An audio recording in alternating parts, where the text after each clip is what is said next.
My husband and I spent a year in Spain, and we were over there teaching English. We both got jobs at different schools, which were close enough so that we could live in Madrid.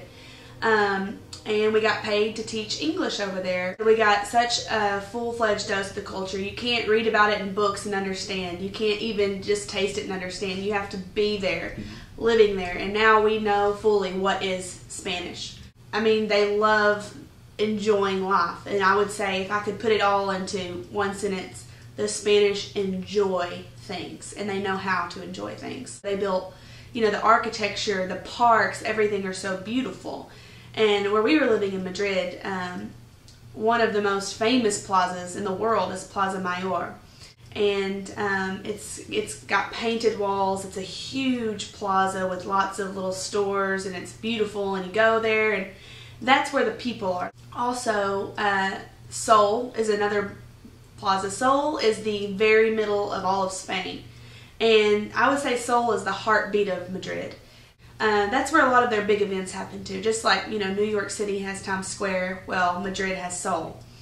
And so, for example, we went there for New Year's. They have a tradition in Spain, and as the clock was ticking down to 12 midnight, what you're supposed to do is pop a grape in your mouth every time the bell dings. And eventually you've got, you know, 12 grapes in your mouth. So. We're in the new year, and now we're inching out of Sol. And I'll show you how tight this is, okay?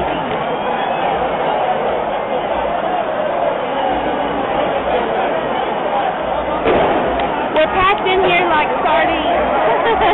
It's like we're just an ocean of people, but it's so awesome. We're inching quickly. We're inching quickly. Happy New Year, guys.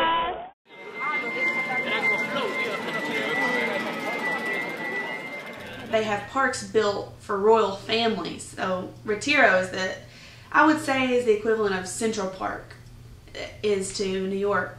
This will give you a feel of what Retiro is like on a Saturday.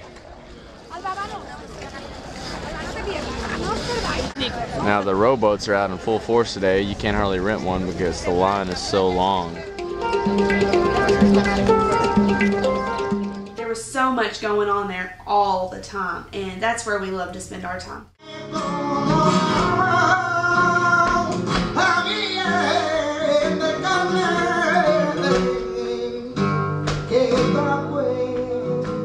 Being in Madrid, obviously they had lots of tourist flamenco shows. You know, on a huge stage, you know, had to pay a ton of money for a ticket, and the best flamenco dancers in the world were there. But John and I, what we like to do is go to this place called Klein. I can't really explain flamenco. You can't watch it on TV and know what it's about. It is passion, full on 100% passion. That's how I would describe flamenco. You can watch these people dance, the men and the women, and it's just force. They don't go anything less than 100% with everything they're doing.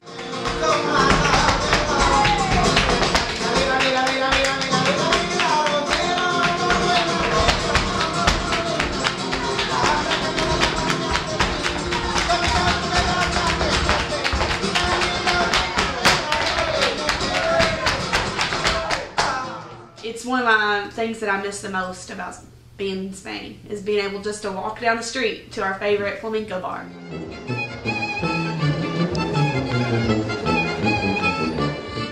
Being a year in Spain, living a year in Spain, has changed my life here, because I will never forget the culture, the things that I learned about the culture, and that I just enjoyed so much. There was a sense of the most important thing for me and for everyone around me is that they're enjoying themselves. And I just felt so calm. Just being able to take my time and enjoy the moment. I think that's the biggest part of the Spanish culture that I would like to take, and it made the biggest impression on me and my husband.